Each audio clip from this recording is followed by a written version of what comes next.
Hello, and welcome back to the Vagabond Podcast. I'm your host, Sean, and I am alone. I know, I think this is the first time you've ever seen just me in this room, and God, does it feel incredibly empty by myself. I guess my cat's here. Hi, Lux. It was her birthday yesterday. She's playing with a spring behind me. Hopefully you can't hear that. So this is a Boundless episode, and it is a solo play RPG, which is why it is just me, just I. Um... I realized that we've never really explained what the Boundless episodes are and what they're for. So before I get into what this game is, I'm going to talk about that for just 1 second. Boundless episodes are meant to be a break from Kalos, from 5e in general. A little bit about me, your forever DM. I love RPGs. They are one of my favorite things in the world. I have a large collection. It's up on a shelf over there. And my cat is running around the room, sorry. And the way that I can justify having such a large collection is if I play them. And the only way to play them, it's hard enough to gather 6 people every single week. It's hard enough beyond that to convince them to play different systems. So I created the Boundless Adventure to get through all my unplayed games, and 2, give myself a break every month or so. We generally play one separate RPG a month, and it's if we want to play, we play it kind of thing. You don't have to be involved. Sometimes we bring in other people. Sometimes other people are the DMs, which is really helpful to me. It makes me get to experience RPGs as well as host RPGs. So with that being said, in the spirit of keeping that going, one of my personal goals for this year, 2025, was to play one new RPG a month, and to meet that goal, we've done one a month on the podcast. And for this month, a bunch of us are out of town. It's a bunch of us birthdays, including my own, and so I'm playing a solo RPG called Mystic Punks. Also, this is the first stream or recording with the new PC that I just bought, so hopefully it works as well. If not, this will just be an audio podcast, but if you can see me, that means it's working. Hi. This is a game that I picked up a long time ago at Barnes & Nobles. It's by one of my favorite publishers, Exalted Funeral. It's basically 4 or 5 books smashed into one. Apparently these were separate zines, and they just kind of threw them all together. It's called Mystic Punks Collected Edition. It's by A. Melro.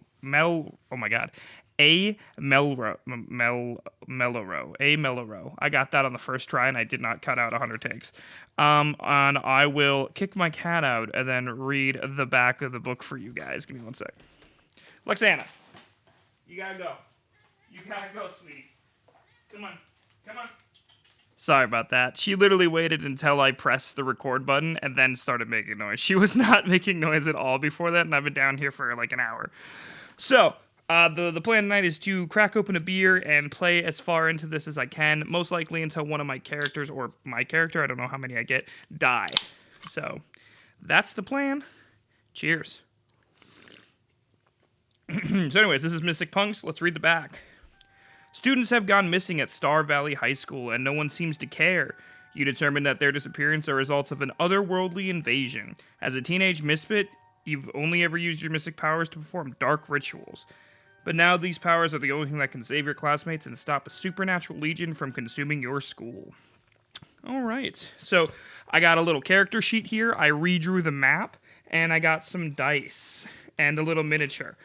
Fun fact, this was my first ever miniature that I got for myself. It's of my favorite character I ever played, Adam. So I'm going to put him here. He's very punk looking, so I figured he'd fit the vibe. All right. So we're probably only going to play through book 1, but we'll see how far we get. So I'm just going to go through the punk creation with you. And yeah. A dark adventure awaits. Even though you're a loner at school, you can't help but feel a sense of urgency permeating the halls. Students have gone missing. The teachers are too complicit to care. You know these disappearances are not just teens cutting class. Quite the opposite. Through the occult divination, you've determined an unholy portal is opened and spews forth vile horrors. Your mystic powers are strong enough that you have zeroed in on the dimensional rift's location. Somewhere on the first floor of Star Valley High exists a portal between 2 worlds, and this doorway will continue giving way to depraved creatures snatching young bodies for unknown reasons. Although you owe nothing to the school and its inhabitants, you feel a sense of duty to seal the demonic gate before more sinister beings cross into our world. Use the dark arcane knowledge to stop these corrupt forces before legions subjugate more unwilling victims. Punk creation. So as a social misfit, you are an unlikely candidate to protect Star Valley High, but the school's noticeable increase of supernatural activities blind to most intrigues you. So even though you loathe the teachers, classes, and peers, you have to help discover what lurks in these hallways. The attitude, motivations, and look of your punk are completely up to you. Delve as deep as you want to flesh out their specific origins. As this campaign progresses, you'll have the opportunity to increase your punk's abilities. And like I said, we probably only get through maybe book 1, maybe book 2. It depends. If we die, I'll probably cut it there. So, determining the stats. We get to roll a d20 for each stat. It looks like there is a couple stats here. I wish I would just list out. So I'm using these dice today. They are my fiance Adia's dice. They're very colorful and fun. The way that I use dice in any TTRPG is I only use them for one thing. So if it were up to me, I would go and buy a random set of dice and then retire them after this, because to me, it's like they're out of juice. I don't use them anymore. So that's a little fun fact about me. I do that for every campaign and every one-shot. So I have to roll a d20 for each stat. So here's the d20. Very colorful, very pink. First stat is Vigor, which is Strength. So let's roll that. That is a super low roll. We got a 9. Not very strong. So let's write that under Vigor. 9. Vig for short. Vigor hit points is your punk's hit points. It's Vig stat plus 5. So 9 plus 5, I can do math, is a 14. Look at that. Live math. We're also level 1. Agility, which is your physical quickness. Let's see if I get a good roll on that. 13. That's double digits. I'll take it. We got intelligence, or intel for short. Acumen or lack thereof. Assign 5 points to other stats. If this is lower than 10. Okay, so if this is bad, we get to assign more points to stats. That is a 14, so it's actually not bad. I'm looking pretty average all around. 14 on intelligence, not intellect. Social, communicative skills. Let's roll that. I got a 6 on that. That is, wowzers, that's bad. Okay.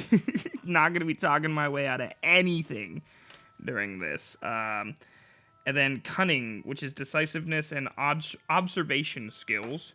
We got a 18. That's pretty big. That's pretty big. I don't think that matters at all, if I'm being completely honest. So I guess we'll find out. You start with your Switchblade of Krug. Okay, I'm gonna spell this Krungt. Krugd. As your primary weapon. This knife is soulbound to you and cannot be lost or damaged. So I don't know where I put that. Weapon's probably here. I'm just gonna put knife. We all know what it is. It's there. We saw it. This is a very small sheet. Again, these are printed directly off of the book. Like, here's what it looks like in the book. This is 2 character sheets. So I just took this, printed it, and cut it in half to get 1 character sheet. So they're really small. So I'm trying my best. Knife, I get, what did it say? +1 to fighting rolls during combat. And if I mess this up, I'm sorry. Play it for yourself. See if you do better. You probably will. Other items may be acquired that can help you through your journey. Use them wisely. So if you have these, do I have to write my stats now? Or is this part of it? Okay. Oopsies. Apparently I was supposed to write these somewhere. Probably right here. Okay, so it matters for the fighting rolls. Okay. So if you have a 17, 18, 19, or 20 and your social stat, which I do not, it modifies your converse roll, which is if you try to converse your way out of combat. I don't have any of that, so it really doesn't matter.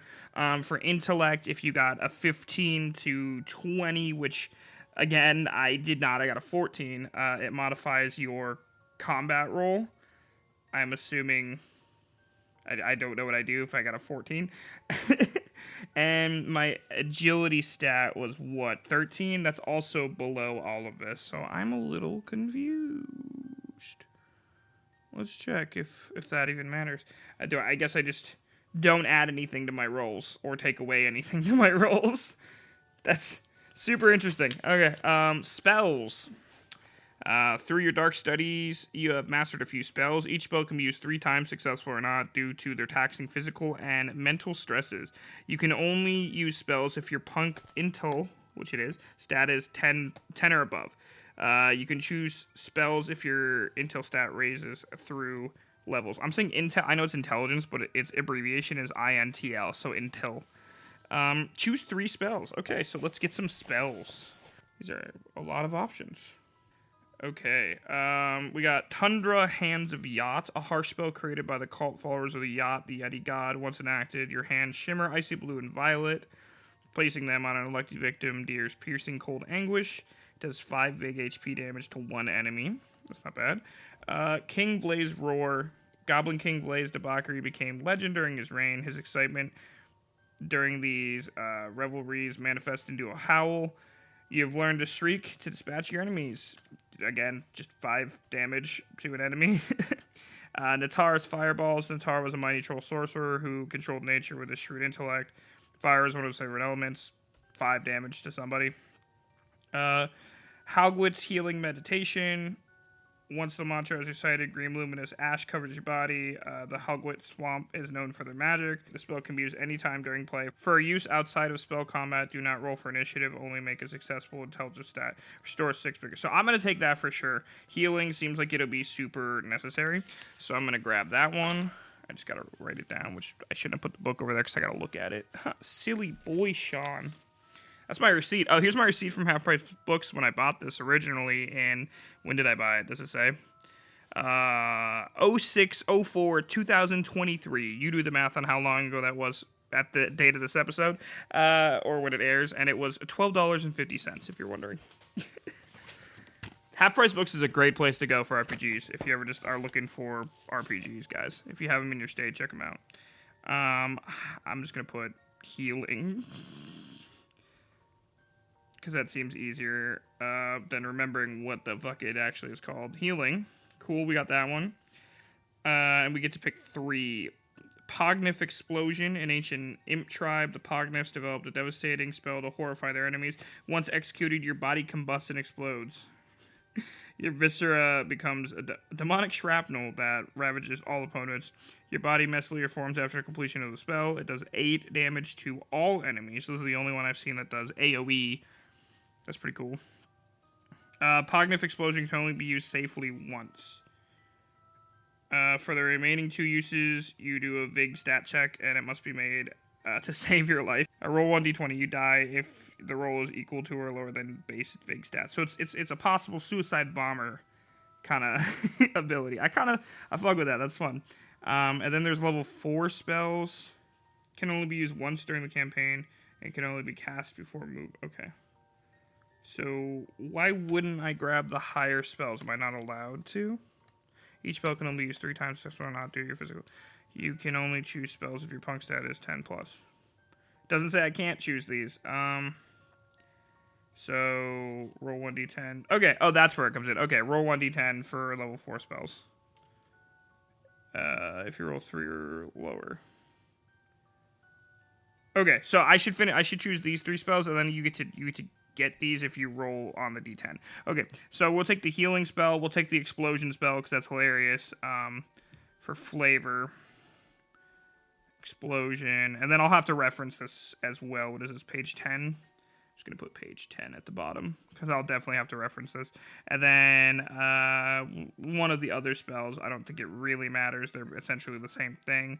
Let's take I have to touch them. This one, I just get to do the damage. Yeah, so the Thunder Hand seems bad in general because you have to touch someone, and I don't know if that matters. So I'm just going to do the Fireball. It's a Fireball, and that's cool. Fireball. So we got... Now, you know, actually, I already have an Explosion spell. That feels Fireball-y already. Let's do the Roaring one. The roar. Do the roar.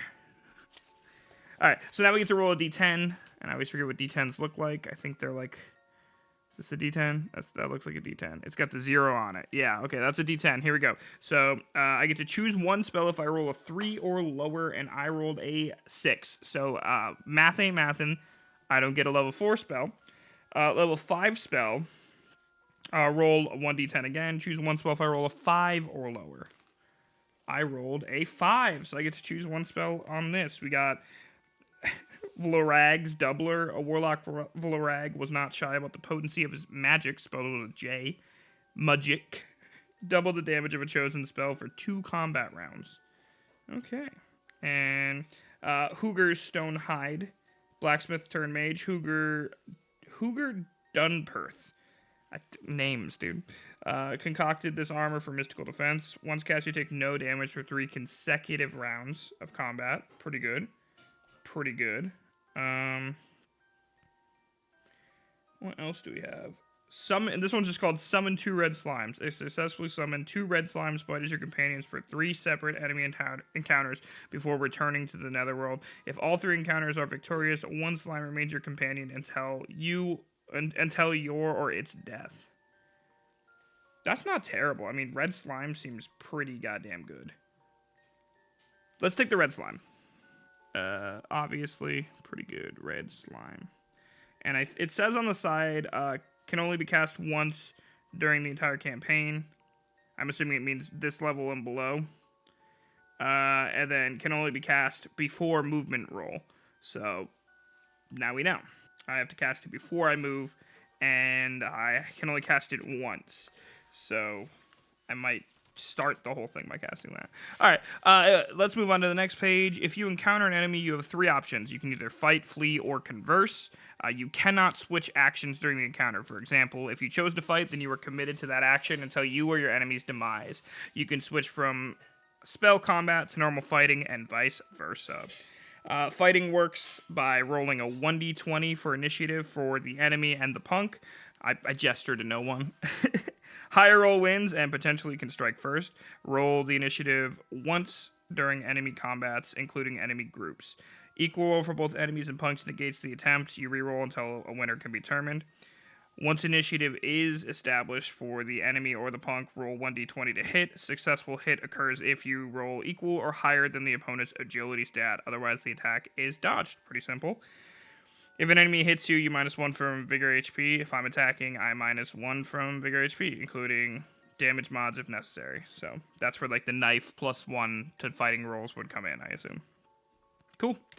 No, that wouldn't make sense. It would just do... I'd have an extra roll to hit.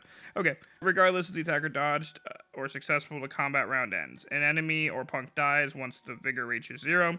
Collect experience points, XP, and possibly treasure if enemy is defeated. And then roll 1d8 to continue your movement. Rad. Is that it? And then... Spell combat is the same as fighting. Punk can attempt to cast a spell once initiative is established. Roll 1d20. Success of the spell occurs if the roll is equal to or less than the punk's intelligence stat. Equal to or less. Interesting. So you don't want to roll over? Okay. It's a roll under mechanic for intelligence, I guess. Add intelligence stat mods to spell combat roll. No initiative roll is required if you're fleeing. Roll 1d20. If you roll higher than the enemy's agile stats, your punk successfully retreats. Resume gameplay. You got to roll for every enemy in the encounter. An unsuccessful roll means that they immediately win the initiative.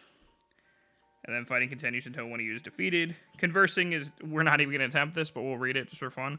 No initiative roll required. Roll 1d20. If your roll is equal to or higher than your enemy's social stat, your punk successfully engages in conversation. If you roll +5 or higher than the enemy's social stat, you convince your enemy to leave you alone. If you roll +6 or higher, you convince them to leave you alone and you gain their XP. So yeah. And if you do, obviously, if you unsuccessfully roll a converse social encounter, they get the initiative advantage. Movement, you start on the square marked, which I have marked. Boop, it's right there. I just copied this map directly from the book, but this is the marked square. Start there. And then this campaign exists on a map. Astral projection or other supernatural movement are prohibited unless noted. Roll 1d8 for movement. Reroll. Rolled number equates allowed spaces moved. Your move must be the rolled number, nothing less. So you have to move exactly the number that you roll. And each square represents 1 unit of movement. You can move forwards, backwards, or laterally, which means side to side. After movement roll 1d10 for the possibility of an enemy encounter. Cool. And it's important to note that if you face multiple enemies in one encounter, You can escape one, but potentially not another. Okay, and this is just a list of the enemies. I don't want to get ahead of myself on that one. And then healing. Other than the healing meditation spell, you can restore Vig through smoking. I'm going to try to pronounce this the best I can. Khalfrup, and that's spelled Khal apostrophe Fruep, a pure strain of ganja that originates in dank Jamaican rainforest. You acquired 5 joints from a traveling shaman at your mall's food court. He explained its healing powers while eating Panda Express egg rolls. One smoker restores all Vig HP, but instills the following bonuses and penalties. And then there's basically penalties if you smoke more than 2, and they stack. Good to know. So it looks like I got 5. I gotta write that down. I got 5 joints. I don't know where to put that. I'm just gonna put it under treasure. 5 joints. Note, once you reach 0 hit points, your character dies. Obviously, this is a final death. No resurrection. No coming back. Add your punk to the graveyard to be remembered for a hot second, and then create a new one when you're done grieving. Very Mjorkberg inspired. I like that. Mjorkberg's my favorite RPG, if you're wondering. And then treasure, make a cunt check. Cunt check sounds so bad. Make a cunt check. When prompted to search for treasure, roll 1d20. Search is successful if you roll equal to or lower than current con stat. That's okay, so it's a roll under mechanic for most things besides hitting, it seems like. Roll 1d10 to determine loot. Items can only be acquired once. If the same item is acquired, original loot is cursed, negating bonus. Cursed items can be discarded at the end of the campaign. And then it just looks like these are all the treasures. So we'll come back if we get any of those. And it looks like we get to start. So, cheers. Alright guys, if you're wondering where I got this map, it is directly copied from the book, right here. I will note that the physical map that I am using is actually 5 squares less in horizontal space than the actual one on the map, so I cut it down by 5 squares. It still seems to work out. It just I might finish like if I finish the whole thing, I might finish like 1 turn too soon or something, essentially, because my movement is D8 based, I think, so technically I could finish 1 turn too soon, but this is what I had to work with, so that's what I got. But if you're wondering why it looks slightly different, slightly less long, that's why. So, that's it. Let's read what this says. It says, classrooms. You primarily explore the first floor of Star Valley High since you determine the portal's energy emanates. Energy emanates. Say that 5 times fast. Energy emanates from somewhere in that general area. It would be to your benefit to search each classroom and administrative office. You were not only trying to close the rift, but also to detect as many enemies as possible. Creatures escaping your wrath unleash their terror beyond your school, spilling blood out to the streets. Remember that when showing them no mercy. You decided to investigate the school at night to avoid any unwanted annoyances. By 11 p.m., you are certain that no security guards or custodians are roaming the halls, so you're free to explore as you please. When you arrive at Star Valley's faculty parking lot, you decide to enter by a side window. As you crawl into the east hallway, a sharp coldness races past you. Such low temperatures confirm your notion of otherworldly presences. Continue with caution. And then the map shows each room designated by numeral. Upon entering, turn the page headed by that number. And then you start on the asterisk. So that's what we did. All right, so I think we start by rolling our movement, which, again, I'm pretty positive was a D8. Let me just verify that. So when you play games like this, you're really on your own to figure everything out. So if you do anything wrong, the only one that suffers is you. Or in my case, anyone that watches and or listens to this. But you only know if I don't edit it out. Roll 1d8 for movement. D8s look like little diamonds, so let's start. We got 5. 1, 2, 3, 4, 5. And after I move, I think I have to roll a... I should have summoned my dude before I moved. It's too late now. You live, maybe you don't live, and you learn. Maybe I don't learn. Oh, I forgot to name my guy too. We'll do all that in 1 sec. I just want to make sure. Yep, okay, so afterwards I roll a 1d10. Okay, so before I go any further, let's name the guy. I'm going to give him a cool name because he's a punk. His name is going to be Axel. Sick name. And he's going to have a mohawk. For purposes of pretending to know what he looks like, he's got a septum piercing and a mohawk with liberty spikes. Like 4 liberty spikes. So I'm just going to draw his little face right here. 1, 2, 3, 4, and then he looks cool as hell, and he's He's got like a patchy beard growing in. He's always frowning. He's got a septum piercing. Cool guy. Cool guy Axel out here. All right, so we move 4, and then we roll a d10, which is the one that has a 0 on it, Sean. You know that. I got a 4. Don't know what that means. Let's check the book. Roll 1d10 for a possible enemy encounter. Where are the enemies? There's the enemies. 1 through 3 is no encounter. 4 through 7 is 1 encounter. So I do have to fight somebody. It's like Pokemon where you're walking through and suddenly there's a Pokemon. So you roll 1d10 again to get the enemy that you encounter at this moment in this hallway at night. Where did I roll that dice? I keep losing my dice. It's this one. I got an 8.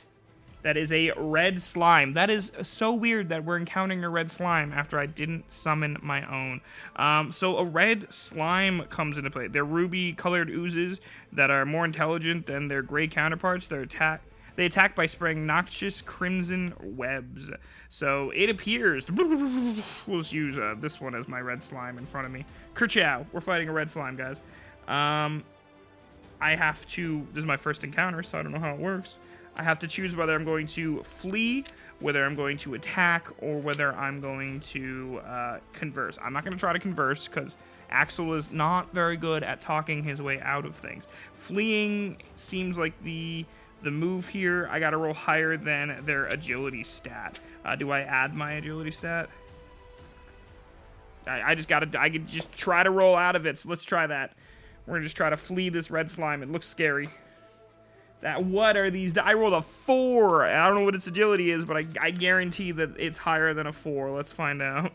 It is much higher than a 4. It is, in fact, a 13. So it gets first move to attack me. I'm going to get out a separate piece of paper to write down the combat. Here we go. This is already going so well, guys. We'll just put red slime and Axel. It goes first. It's going to attack me. How much HP does the red slime have? The red slime has 10 HP. I have 14. All right, and it just attacks me, right? That's how it works. It just thwops at me. I don't think it has a special ability. Doesn't say it has a special ability, so it shoots some crimson noxious webs at me. How does that work? Okay, fighting. We got the initiative done. Roll 1d20 to hit. A successful hit occurs if it's equal to or higher than your opponent's agility stat. All right, so this is the slime's roll. It rolled a 10, and my agility is significantly higher than that. It is a 13, so it misses. I'm going to go in for the stab with my trusty soulbound knife. That is a 12 plus 1, 13 to do 1 damage to it, and that does... Let's see, what is its agility score? I didn't even look. Its agility score is also a 13. Is it a push if it matches? Let's find out. Equal to or higher. So yeah, that is 1 damage. I jump in and I stab this ooze with my trusty switchblade knife. It shrieks in what appears to be agony as it reels back to attack Axel again. And that got a 5 on the dice, which misses. I dodge slightly to the left, and I pull my knife out and go in for another swing. That is a 7. I miss as well. It comes in for another attack on Axel with a 9. That also does not do it. He's spraying noxious fumes all over the place. We'll go in for another stab with my trusty knife with a 16, 17 to hit. That is another direct stab on the crimson blob for 1 damage. 8 health remaining. It goes to attack Axel. 11. That does not hit. I go to hit it with my knife.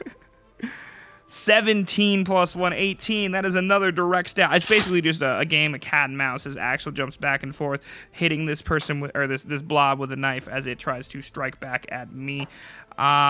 Let's see. They rolled a nat 20. Yeah, that definitely smacks Axel for 1 damage back. Axel reels in pain as he falls backwards from the noxious, bloody attack from this oozing ooze. Swinging with the knife again. Axel does 12. So it does not hit. For the first time, after getting hit for the first time, Axel reels backwards and jumps forward to try to stab him, but is disoriented by the pain that the last attack caused him, missing. The ooze takes this opportunity to misjudging where Axel was jumping and misses their attack as well.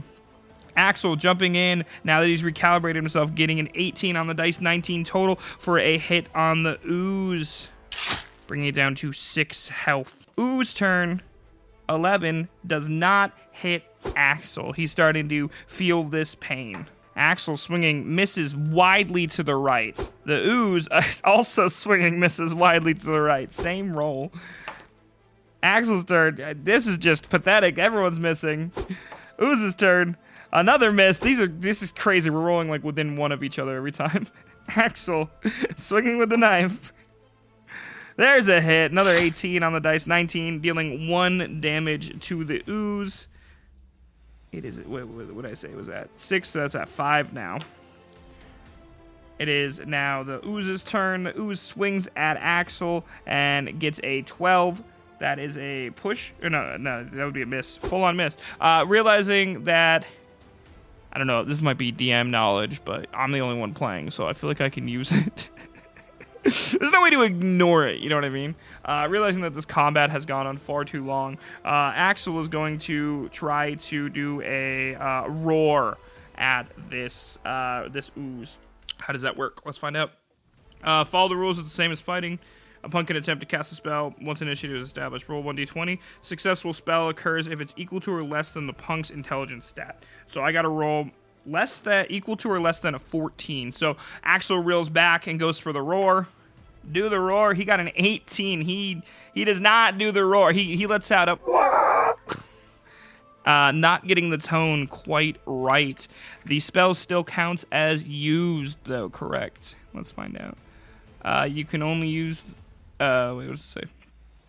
Each spell can only be used 3 times. So yeah, he used the spell for the first time, and it did not work, unfortunately. 2 more uses of that spell remain. The ooze looks confused, as an ooze can, and it reels back to shoot some more noxious webbing at Axel.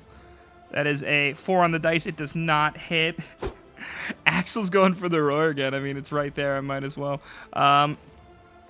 That is, there we go, a 4 on the dice. So that is equal to or lower than the 14 of my intellect score. So pitch shifting from what it was and getting it right this time, Axel lets out the roar of the Goblin King, sending fear into this very ooze's soul, dealing 5 damage, killing that ooze.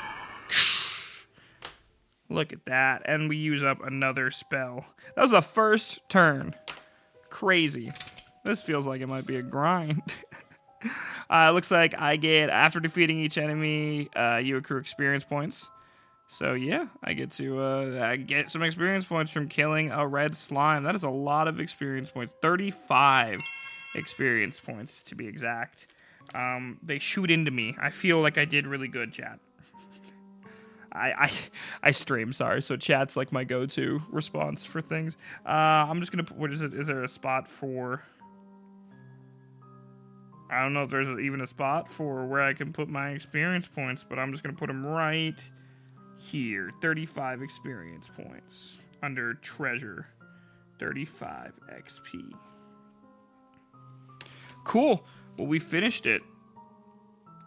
Let's go. Combat ends, and I get to try to move again, hopefully a little further this time. That's less. That's 4. I moved 5 last time. So let's go 1, 2, 3, 4. We get to see if we get attacked by anything. Is that a 4? I think that means we do, again, get attacked by 1 enemy. Yep, 1 enemy attacks us. Let's find out what. A 3... which hopefully is easier than the last thing I just had to fight. A 3 is a vampire freshman. A young goth-looking freshman comes out of the locker next to me, just opens up and comes out, wiping blood off of his face as I fight a vampire freshman. Vamp freshie. How much health do they have? They have 8 health. I feel like fleeing is a really good option since I already burned 2 spell slots, so we're going to try this again. Let's go for the flee. What is this dice hates me? That is a 3, so it has to be higher than their attack or their agility, correct? Sean, you just did one thing you should know. Let's find out. It has to be higher than their agility stat, and that definitely 3 is not higher than 12, so they get the first attack. I mean, every time I try to flee, I just get buku murdered, guys. They're coming in, swiping with their elongated claws, which are just like kind of sharpened fingernails, but they're trying. That is a 12. That does not hit. I'm gonna stab at them with my trusty knife. 1 definitely does not hit either. We're at a stalemate. Vampire freshman goes in for another swipe with the nails. That is a 12 again on the dice. This dice is baked. It is loaded. It's rolling the same numbers every time. Axel swinging with his knife. Trusty knife. 18 on the dice. 19 total to hit for 1 damage on this vampire freshman. That is 7. I just want to verify that I'm doing the damage right, because the knife gives you +1 on fighting rolls, but what is considered a fighting roll? Is it the roll that I do to attack, or is it the other one? Yeah, so this is just a fighting roll. So yeah, I'm doing it right. Okay, cool. Just making sure. So I come in and stab the vampire freshman for 1 damage. It goes and wipes some blood off of its mouth as it goes in for a bite attack on Axel. Missing wildly, just completely. You can tell that they haven't taken geometry yet because their spatial awareness is not there. They miss completely, and Axel takes this opportunity to stab them in the back. With a 16 to hit, that does hit, and I deal another 1 damage to this vampire freshman as I stab it in the back. They reel back in pain and go for another claw attack. That is a 2 on the dice. Again, their spatial awareness just isn't there as they miss Axel. Axel spinning, goes for a slash across the chest with his trusty knife. That is a 10 to hit. It unfortunately does not hit as their agility is 12. This vampire just keeps trying.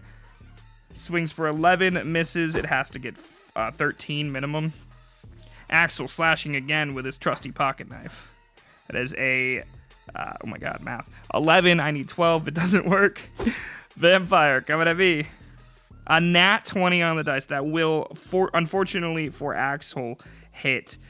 As it slashes Axel and starts to go into a blood craze as it sees the blood start dripping from the shoulder wound it just inflicted with its claws.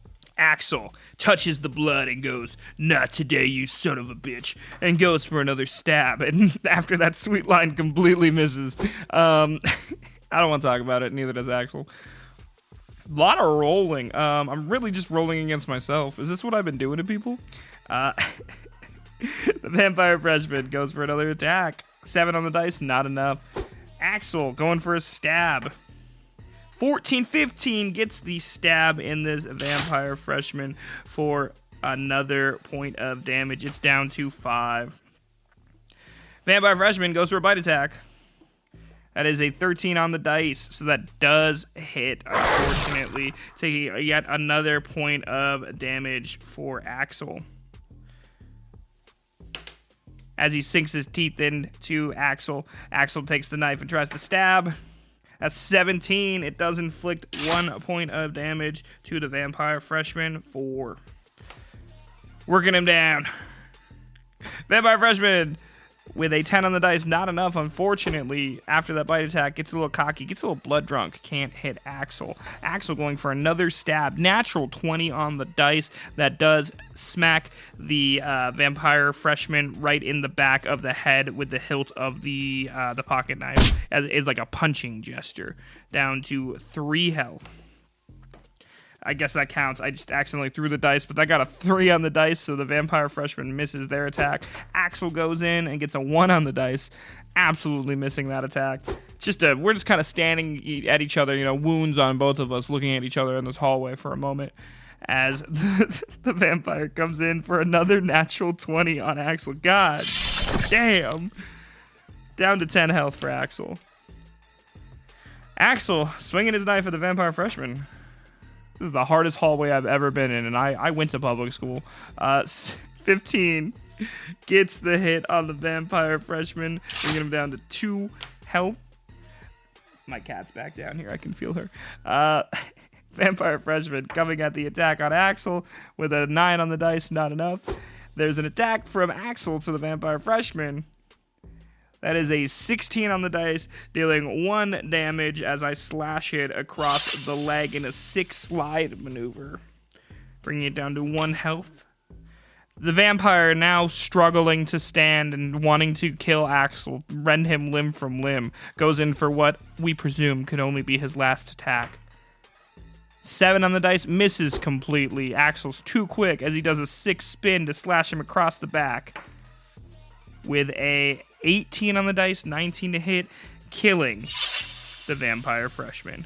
And as he does the last slash across the vampire freshman's back and the body falls to the floor of this hallway, he says, "You suck." Fucking sick, I know. And let's see what we get. I think we get some experience points, correct? Yes, we do. We get 10 more experience points. Little man, stop. Bringing our total up to 45 experience points. All right. Let's continue our movement, shall we? I don't know about you guys, but I'm pretty excited to get to a room. 5. I've not rolled above a 5 yet. 1, 2, 3, 4, 5. We made it into room number 1. Also, I suck at Roman numerals, so if they look wrong, it's because they are. So it looks like this is Mrs. Tarm's English class. Miss Agatha Tarm is a respected English teacher among her peers and your fellow students, a well-meaning elderly woman in relatively good health. She's been out for days. You heard some of the teachers mutter about flu or bronchitis keeping her at home. Quite normal reasons for her to be gone. But with more and more disappearances, you believe it's worth your while to check out her classroom. Entering Tarm's room, you immediately feel the same frigid air permeating the hallways. On first glance, nothing seems out of the ordinary. Students' desks and chairs are lined up in an orderly way, and the walls are filled with posters of noble literary figures.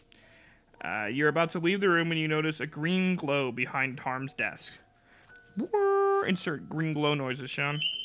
As you approach her desk, the room begins to shake, catching you off guard. You dive to the ground, avoiding chairs violently hurtling towards you. Spinning around, you see the chalkboard seeping yellow slime as it drips onto the linoleum floor. With you just inches from her desk, the room whips into a frenzy of shattering windows. Student chairs and desks are being sucked out of the broken windows onto the school's lawn. Tarn's desk, however, remains unmoved. When you finally reach her desk, you see Agatha's emaciated corpse behind it on the floor.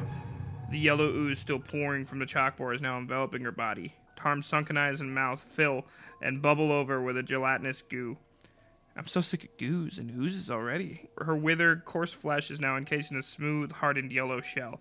Satisfied that she is thoroughly covered, the slime drags her into the chalkboard, which ripples greenish black. The once solid form gives way to dark waves and allows the creature to return to its dimension with its prey. You recognize this as a warning to those who dare defy these beings. You hope that Mrs. Tarm's death was not as gruesome as the scene you just witnessed. Agatha's desk is now the only piece of furniture in the room. Students' desks and chairs were flung outside, having disappeared. The broken glass from the windows has regenerated and fused, forming translucent patchwork. A quick and messy fix for a strange encounter. Roll to search for treasure in the desk compartments. How does that work? Also, poor English teacher, man. English teachers never last more than 1 semester. Always. It's like a cursed role. They get like pregnant or die of oozes, retire. You know, they just never last. I've never had the same English teacher twice. Treasure. Make a con stat check when prompted to search for treasure. Roll 1d20. Searching successful if you roll equal to or lower than your con stat. Okay, so my con stat is relatively high. It's an 18. So only 2 numbers can fuck this up, and that's a natural 20 or 18 or 19. So that's 3 numbers. And I got a 2, so that means I get treasure. Hell yeah. Roll 1d10 to determine loot. Okay. Let's get some loot, guys. I keep reading which one's a 10. This one. A 9. I get a hag bag. Bag contains 2 cow fruit joints plus 2 to social stat. That all happens? We get plus 2 to our social stat immediately. So that brings us to a little bit higher. An 8. And then 2 more joints. And the hag bag. Hag bag. I'm going to put hag bag here. Hag bag. How low am I? I'm at 10. I started at 14. I feel like I could probably get through without having to smoke. We're at 7 joints total. That's crazy. We got so many joints, guys. If we get another hag bag, though, the bag explodes, dealing 8 damage, just so everyone knows. So it's a high-risk, high-reward type situation. All right. Okay, so there's a question mark on the map. There's a question mark in the map that it had me draw, too. I don't know what that question mark is, and I don't see it. Let me just look through. I'm not cheating. I'm just trying to figure out what said question mark is, and if it's important for me to look at. Apparently, there's multiple books here, which I said at the beginning. It doesn't show me what said question mark is on the thing, though, unfortunately. I'm not seeing that anywhere. So, I don't know what that is. Nope, I guess it just doesn't exist. I don't know, it's on the map, though. Like, if you look at the map, I don't know how well you guys can see it. It's right here. Just has a question mark. That's what I put on the map. All right. Also, I didn't explain it before. All the X's are what I presume to be lockers, and all, like, the weird, like, hatch pattern things that kind of look like X's are just, like, spaces that you can't go. So, like, building. Solid building material. Oh, and this is a statue. There you go. Now you're caught up. All right, well, let's move out of this room. Ah, fuck it. I know I rolled already, but I meant to cast my spell. It's fine. It happens. 1, 2, 3, 4, 5. All right, we're moving to room 2. Let's see if we get an encounter. That would be a 10. I definitely get an encounter on this one. For sure. A 10 is 3 enemies. Okay. We get 3 enemies, guys. I think I die here. I think I just get to die here. I think I just get to die here. All right, let's roll the 3 enemies. Enemy number 1 is another vampire freshman. Yay. Enemy number 2 is an imp. And enemy number 3 is another imp. Lucky me. This might be a doable fight. So, I feel like what happens is I walk out of this loud-ass classroom that I was in. Axel, has this cool new bag of joints, is putting them in his pocket, thinking about smoking them. And then he walks out of his classroom and starts walking down the hallway to the next classroom on the right and runs into these 3, the vampire freshmen, and 2 imps that heard the loud crashing and rearranging of the room that he was just in. I feel like I should go for the runaway because I don't feel like Axel gets out of this effectively. So we're going to go for the flee. Now, you have to flee each individual enemy. Axel's kind of a coward. He's fleed every single fight he's been part of so far. I have to roll higher than their agility stats. So starting with the vampire, he's going to roll higher than 8, right, Axel? Come on, Axel, you can do this. That is a 19, so he escapes the vampire. Does not have to fight the vampire. Runs away from him. Moves on. He does a sick, like, sidestep away from the vampire and gets to the imp. Rolls a 3 on the imp. Does not escape that imp, but I said I was going to try to escape all of them, so I'm going to try to escape the other imp as well. But he will end up fighting that imp. And a 6 on that imp, which also does not. So he is fighting 2 imps now, and they get to go first. So he does a 6 sidestep past the vampire freshman. The vampire freshman, full of angst, tries to play it off like they didn't even want to be there anyways. Whatever, dude, I don't care. And keeps walking down the hallway. Doesn't care.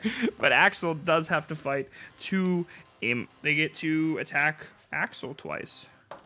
Axel, the first imp flies at... Oh, I should read the description of an imp. Sorry, my bad. I never did that. And also the description of vampire freshman, because I didn't read that either. Recently turned undead by the upperclassmen vamps, vampire freshmen are hungry for their first kills.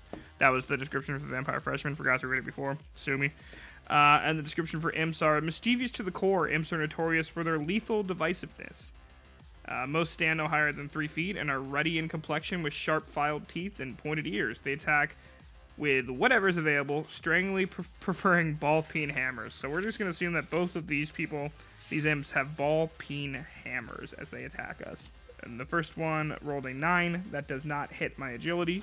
Second one rolled a 1. That does not hit my agility. I do these sick dodges. I just pretty much like they both swing at the same time, and Axel just jumps because they're only 3 feet. So he's got a pretty high vertical. He jumps like 3.5 feet as they swing at their height. And Axel is going to go ahead and do another spell. And I think you all know what spell is coming here. We're going to Pognif Explosion on these imps. I figure, you know, the Pognif Explosion comes from an ancient imp tribe, so this just seems right? All I have to do is... what exactly? Cast a spell once the combat is initiative. Successful spells are equal or less than the punk's intellect stat. Alright. I gotta get less than what? A 14. Guys, I got a 12. So Axel just walks up to these guys and he goes, "This might look familiar, you sons of..." and then explodes, killing them both instantly as they both only have 6 health, and he does 8 damage in a massive fiery explosion of his body, his bones turning into shrapnel, embedding themselves in these 3-foot-tall imps. And after what seems like too long, his body is going to reconstitute itself, and he goes, "Bitches!" and looks at the carnage bestowed upon his high school floor.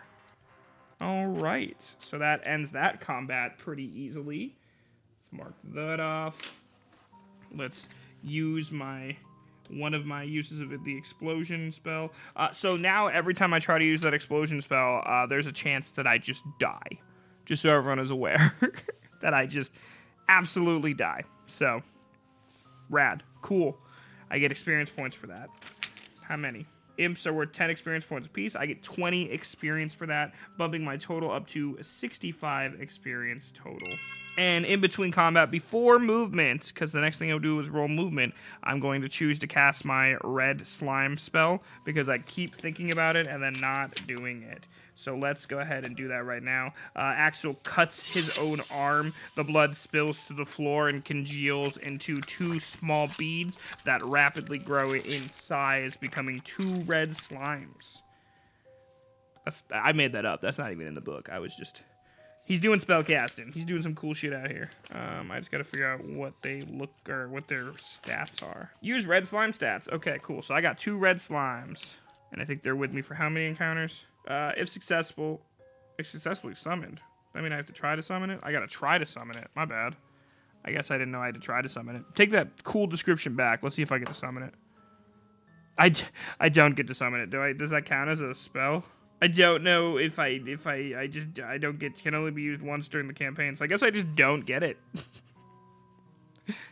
That's stupid. All right. Never mind. No red slimes get summoned. I cast my arm. I cut my arm. The beads fall on the floor, and nothing happens. They don't grow like I expected them to, as the red slime spell fails. I do not get them. What is my health at currently? I am currently at 10 health. I don't want to smoke a joint unless I have to. I'm not going to smoke a joint. I'm going to risk it and not smoke a joint, and just go straight into my movement. Let's move.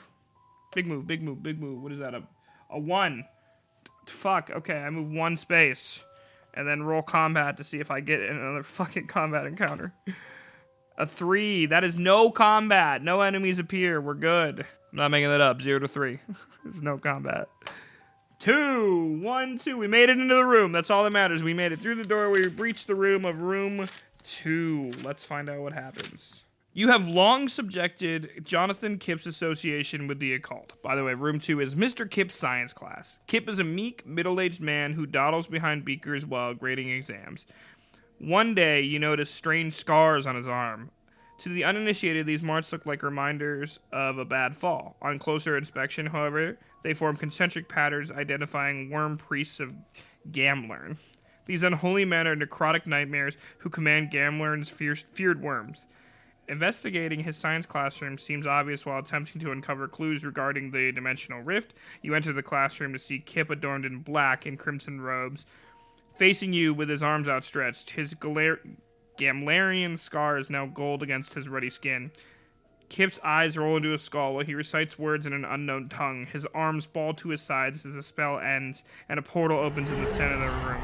Amber clouds swirl and dissolve to reveal a Gamlarian worm. The large, eyeless monstrosity roars at you through its drooling maw. You hear Kip cackle in delight as the creature runs at you. Okay, so we're fighting a big-ass worm. And you are not allowed to converse with this worm. Alright, am I allowed to flee it? We're pretty matched up right now. I feel like I can make this work. Okay, I'm gonna try to make this work. This is gonna be a slog, guys. We're gonna go for it though. Here's the initiation roll. I'll roll. How does this? I never have rolled initiation. It's always been they just win because I try to flee. So how did that work? Roll 1d20 for initiative for enemy punk. For enemy and punk. High roll wins. Okay, so here's the worm's roll. It is a natural 20. These dice are fucking cooked. And here's Axel's roll.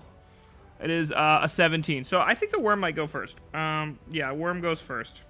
Worm comes in for an attack with a natural 1, rolling a natural 20 and then a natural 1 right afterwards. The worm flies at Axel. He nimbly steps to the side. Not his first rodeo.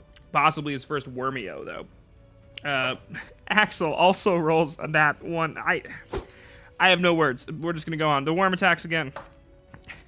6. Misses. Axel attacks. A 13. A 13 does match the agility, so it does 1 damage to the worm as he stabs it with his trusty knife. Get fucked, Mr. Worm. Worm attacks Axel. 11. Misses, I'm pretty sure. What's my agility? 13. So yeah, we have the same agility, so yeah, it misses. Axel goes for another stab.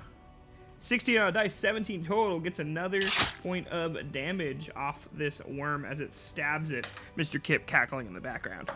Worm going for an attack, gets a 13 on the dice, does catch Axel off guard, dealing 1 point of damage to our fair hero. Here's a strong word. Not strong enough for Axel. We're like tit for tat right now. Axel swinging his knife, 13 on the dice, 14 total, does 1 damage to the worm. The worm attacks. 9 on the dice does not hit. Axel attacks with a knife. 3 on the dice does not hit. Worm attacks Axel. 17 on the dice does do 1 damage to our fair hero, getting him down to 8 within 1 point of the worm. Axel attacks the worm. 10 on the dice, 11 total does not. He hits the worm and the skin is too thick. He didn't apply enough pressure with his knife. The worm attacks. 8 on the dice does not hit. Axel attacks. 3 on the dice does not hit. These rolls are so low. These dice are cursed. Worm attacks. 5 on the dice does not hit. Axel attacks. 1 on the dice definitely does not hit. Worm attacks. 5 on the dice. Okay, this is actually cursed. 5 on the dice does not hit. Axel attacks. 2 on the dice. Okay, this episode is going to be called what temperature do you bake your dice at? Because what the fuck is the idea? What are these dice? Axel attacks. 4 on the dice. It doesn't like to be insulted. Worm attacks. 5 on the dice. This is crazy. Axel attacks. 10 on the dice. 11 total. Worm attacks. There we go. At least someone got some damage in. Was that an 18 on the dice? So that hits. Bringing them to an even stalemate. Axel at 7 health decides this might be a moment where he needs some healing. Alright, I'm going to use my turn to do the healing spell I have, or to attempt the healing spell I have. Hogwarts Healing Meditation. Once the mantra is recited, you get to do it. This spell can be used anytime for outside of spell combat. Do not roll for initiative. I just gotta try to heal myself. I gotta make a successful intel check, which I think is under 14. So let's go for it. And just like that, 10 on the dice. This green, what was it, ash? Green ash covers Axel's body, and he is healed, restoring 6 health. 7 plus 6 is 13, 1 below my max. He feels great. He feels good. The worm attacks. 15 on the dice does hit, immediately biting off some of that ash that lays on my body, healing me, dealing 1 damage. Axel swinging his knife. That's a 17 on the dice. Feeling good, feeling confident. 18 total, dealing 1 point of damage to this worm, bringing it down to 6. This worm goes for another bite on Axel. 4 is going to miss. Axel swinging his knife. 11 is going to miss. Worm biting. 7 misses. Axel attacking. 1 misses. Worm biting. 7 misses. Axel attacking. Natural 20 gets a hit, bringing it down to 5 health. And then the worm attacks. 9 misses. Axel is going to go for the last roar that he has, trying to finish off this worm once and for all. Does a spell attack, has to roll under a 14. He gets a 5. Does his Goblin King roar for 5 damage to this worm, killing it and using the last of that spell as this worm falls dead at Axel's feet. 35 XP. Wait, that's not right. I was looking at red slime. Yeah, well, 35 XP. It still says 35. Okay, well, I was right. I just kind of gaslit myself. That brings me up to a cool 35 plus 65 is a cool 100 XP. I think to level up I have to get to 300 though. So we are not close enough. We're 1/3 of the way there. What happens if I defeat it? Turn to 1.A if you defeat the worm. Okay, 1.A. Kip lets out a shriek, almost matching the summoned worm's ferocity before death. "You filth!" he screams as he walks over the beast's corpse. "I'll singe your skin from your blasphemous body." The dark priest closes his eyes, beginning another incantation. Silver waves of hot plasma spew from his fingertips while he continues uttering mystic words. You successfully avoid the first attack through nimble footwork. Kerchow. It doesn't say Kerchow, I just added that. Now you must maim Kip before he chars you. So now we're fighting Johann Kip. Just gonna write Kip. I keep grabbing the wrong pencil that ran out of lead, but it has a really good eraser, so I like it. So I'm trying to like keep it near me. We're fighting Kippy Man. You ready for this one, chat? You'll never even guess what happens. We both roll in an initiative, or I could try to flee him. I think I can kill him. I'm pretty sure I can kill this guy. Let's try. Let's roll initiative. Here is my initiative. Axel gets a 10. Kip gets a 14. I guess Kip gets to go first. Yeah. Kip shoots plasma out of his fingertips. 15. It does definitely hit Axel, dealing 1 damage. Jesus Christ. Axel at 11 health. Going for the attack. Axel knifing at Kip, only doing a 2. That does not hit his 13 agility. Kip throws a 13 at Axel, hitting him, dealing 1 damage. Back down to 10 for Axel. Already lower than Kip. Going for the attack. Axel swings his knife. 19 does get his first hit on Kip. We should kill him just because his name is Kip. Kip, shooting plasma, misses with a 9 on the dice. Axel, swinging knife, does 13 on the dice, which does match his AC, which hits. 9. I'm not gonna try to explain what's happening. It's plasma and knives. Kip. 13 hits. They're tied. Axel swinging. 5 misses. Kip. 14 hits. God damn, it's 8. We only might make it 2 rooms, guys. 8. Axel. 7 misses. Kip. 20 hits. Fuck's sake. 7 health. Axel. 17 hits. Down to 8. Kip. Plasma. 13 hits. Dude, this is crazy. This dude's more consistent than something that's consistent. Insert joke here. Then Valorbound's upload schedule. Just kidding. Probably not. It's me doing everything, so it's probably not consistent at all. This is Axel. 9 misses. Kip. 13 hits. Can you knock it the fuck off, dude? 5. Dude to myself. Yeah, I'm gonna go try to heal myself, because otherwise I'm not gonna make it the fuck out of here. I'm burning all my spell slots this early. I have to try to roll under a 14. A 3 is definitely under a 14 to heal 6 vigor. That's 11 total. Goes up from 5. 5 plus 6 is 11. And I use another healing slot. We only have 1 left. This is getting crazy, guys. Alright. That's my turn. It's Kip's turn. 9 misses. Axel. 4 misses. Kip. 5 misses. Axel, 18 hits. Feeling good. The green clay still on his body. Swings his knife into his teacher's chest, dealing 1 damage. Kip, shooting plasma, misses. Axel, swinging a knife, misses. Plasma, Kip, misses. That was a 10. I had to think about it. Axel, swinging a knife, 13 hits. Down to 6 health. This healing was the only thing that's saving his life currently. This is Kip. 15 hits Axel with a ray of plasma offhandedly, dealing 1 damage. Axel, knifing, nat 20, so 21 total. Hits for 1 damage. Should feel like usually normal, but 5 health left.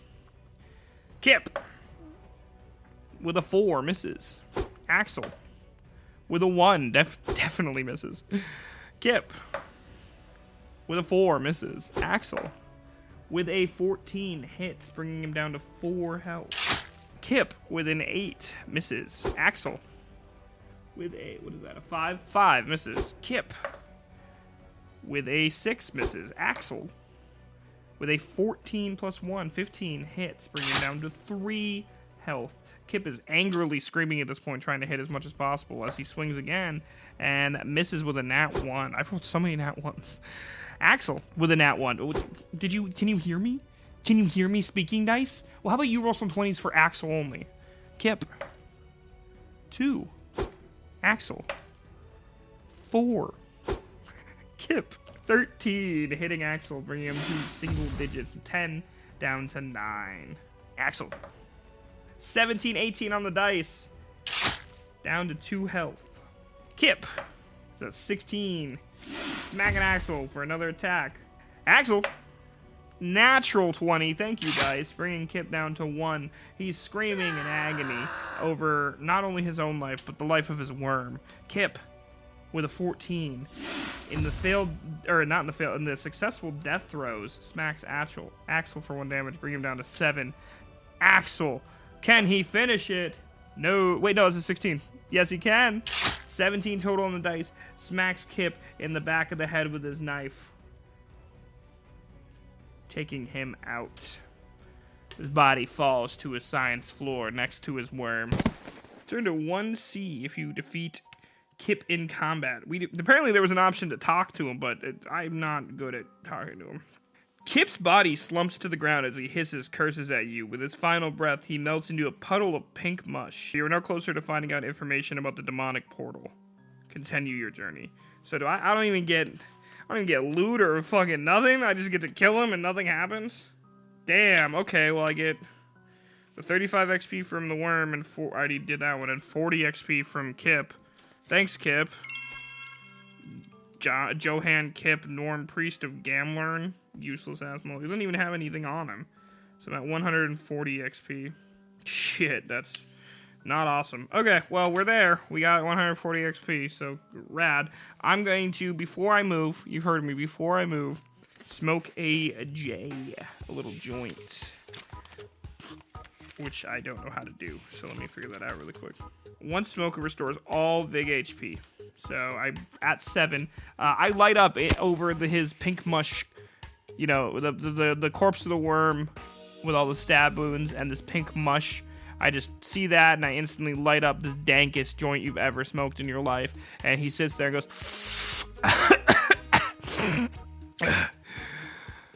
that shit's crazy, dude. And he feels way better as he restores 7 hit points, bringing him back up to his total of 14. And then he continues his journey. Let's go, Axel. Is that a 4? That is a 4. 1. Wait, hold on. That one's not... Before I moved 1, but I forgot to put where the door is on room 3. It's on... Okay. Checking the map. It is right here. This is the door. Okay. 1, 2, 3. Let's roll to see if we get an encounter in the hallway. Still smoking my joint. There's a door over here. Let's see what it is. That is an 8. That is definitely an encounter. I'm assuming multiple people encounter. An 8 is 2 enemies. Let's roll these enemies up, huh, shall we? A gray slime And then the second one is a 6, which is a Vampire Junior. It's different. So let's read the descriptions of them really quick. The gray slime, slow-moving gray smashes of pus-filled ooze from the universe's bowels. Sluggish in all movements, but surprisingly agile with their tendril attacks. And the Vampire Junior, underlings to only vampire seniors. These vampires are much stronger than their younger kin. Crazy. Wait, so they have Vampire Juniors and Vampire Freshmen, but they don't have Vampire Sophomores? Interesting. All right. I'm going to obviously try to escape these guys. So, rolling against the gray slime, we're trying to flee him. We got to get above an 8. We rolled a 4. We don't. We don't. And the Vampire Junior, I have to roll above a 12. We got a 20. We escape the Vampire Junior. We only have to fight the gray slime. The Vampire Junior says, "You're not worth my time," and keeps walking as the gray slime comes in for his first attack and misses with his gray tendrils. Kip's obviously gonna stab. I'm sure you all saw that coming. With a 13 on the dice, 14 total, gets his first hit for 1 damage, bringing it down to 5. Gray slime swinging with a tendril. It's a 5 on the dice, not enough. Kip swinging with a knife. 8 plus 1 is 9. That beats an 8. Smacking him for 1 damage. He's feeling real confident now that the vampire walked away. And he just killed a worm and a priest. Get out of here. That's 4. Gray slime misses with a 4. Kip hits with a 13. He has not missed yet. 3 damage. Or it's down to 3. My bad. It does 1 damage. He's down to 3. The slime swinging his tendril misses with a 5. Kip attacking with his knife. Hits with a 11. Gray slime swings his tendril. Misses with a 7. Kip attacking with his knife. Hits with a unnatural 20. So 19 plus 1. Bringing down to 1 health. Gray slime swings with his tendril. Misses with an 8. Kip gets an 8 on the dice, or a 7 on the dice plus 1, which is 8, which is equal to the agility score. Killing this slime. Slices it in half anime style. It slides slowly to one side as it dies. And I think I just get some experience points for the gray slime, which is 10 more experience. I'm so experienced. 150, halfway there. We are halfway to where we need to be. 150 experience points. We also smoked 1 joint. So let me just write down that we smoked 1 joint. 6. I'm going to do like a joint smoked tally on the bottom, because it starts to affect you if you smoke more than 2. We smoked 1. Y'all saw it. Only 1. Kip triumphantly steps over the pile of gray ooze and continues his... Or not Kip. My god, Axel. I got confused. Sorry. Axel steps over the gray ooze's little puddle and continues his movement. 2, we make it in the room. 1, 2, boom, we are in room number 3. Room number 3 is the janitor's closet. That makes sense. It's kind of small. Oh wait. Okay. Well, I got into it, but it says here you need a janitor's closet key to open this door. Using a spell or any other destructive force to open the closet garners unwanted paranormal activity. Unless move along unless you possess the key. If you do have it, you can enter it. Shit. Well, okay. Well, I didn't know that before I barged in. So I'm gonna say I didn't do that, and I'm still here. That kind of sucks. I wish I would have known that before I made the effort to try to get in. I guess we will fuck off and go somewhere else. I had 3 movements, so 1, 2, 3. Let's see if we get into an attack. Now we're just in this large hallway that's gonna take 5 ever to get through. Skip ahead about 20 minutes. Come back for me. Because it's just gonna be movement now. 2, no attacks. We can move again. 1, so fucking cool. We move 1 square. This is a grind, guys. 0, or that's a 10. That's 3 enemies. Okay, cool. We move 1 space and attract 3 enemies somehow. Bad system. That's a bad way to do this. That's fine. Let's do our 3 enemies. 9 is a Oodle or Uddle demon. I don't know how to say that. Uttle demon. Second enemy is, what is that? 4. That is a hag. And last but not least, a 3, which is a vampire freshman. We've seen them before. We know all about them. All right, we'll read the descriptions of the Oodle demon and the hag really quick. I keep saying Oodle. Oodle demon. The little Oodle demon. Oodle demon. Oodle demon. Demon soldiers from another dimension. One killed rarely quenches their bloodlust. If executed by one, you can rest assured your corpse is dragged to their world for necromantic experiments. Awesome. Super cool. Hags are always looking for supple young teens as necessary spell ingredients. Their attacks consist of debilitating, perilous magic, followed by brutish staff blows. Not awesome. We're going to definitely try to escape all of these people. Starting with the demon, I have to roll above a 14. That is a 17 on the dice. So the demon, I just walk past it. Don't even care. Not even gonna. I don't want to fight this guy. He knows I'm a coward. He has no interest in fighting me. I would not quench his bloodthirst. He looks down on me. I look like a little shrimpy boy. The hag, I gotta roll a 10 or above. That is a 9, so I have to fight the hag. The hag will go first. And the vampire freshman, I have to roll above an 8.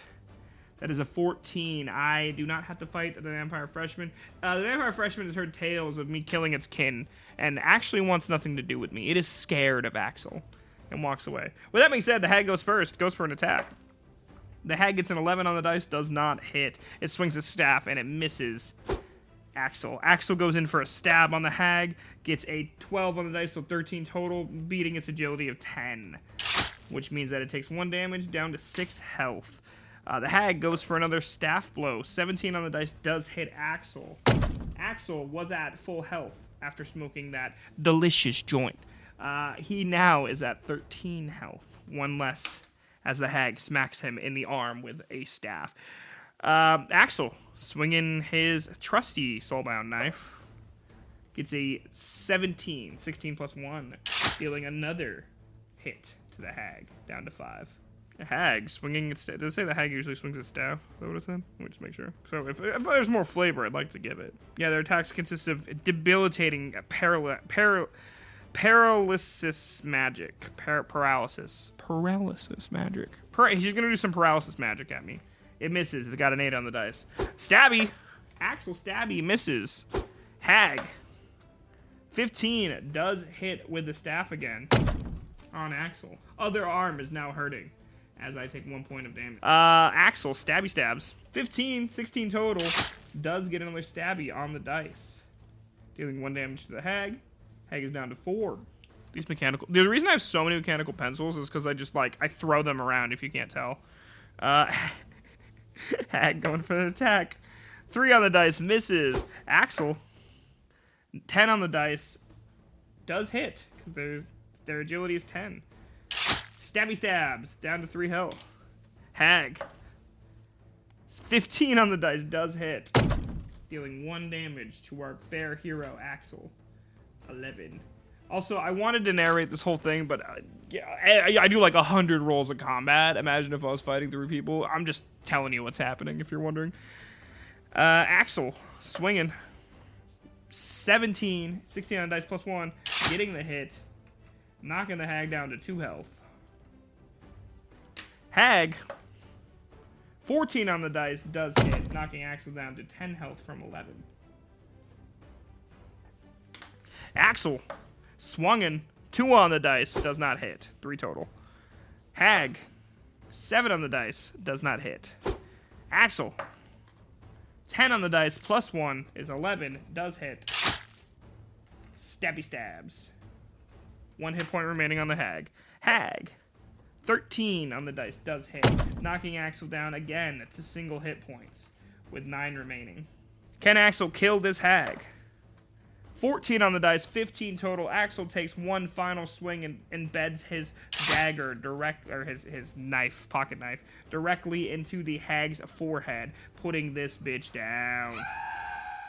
And I think I get some XP. 15 total XP. I was at 150. I'm now at 165. Quick maths. Quick maths, chat. Can you do it?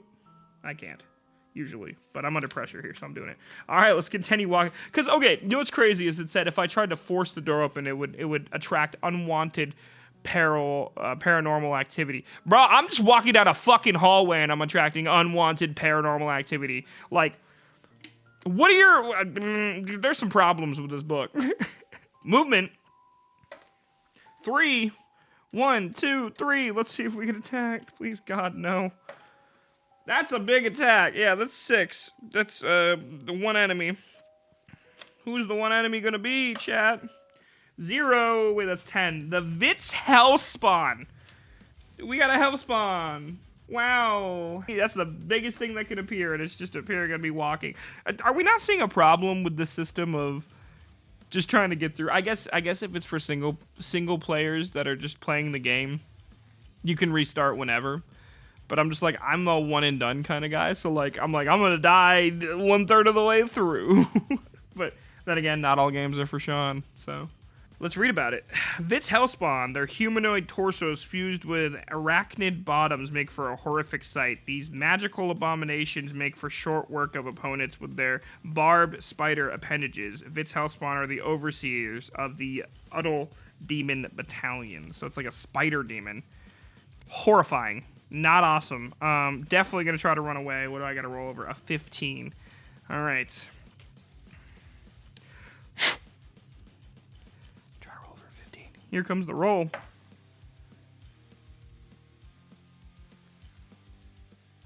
I hope you can all see that because that is a natural 1.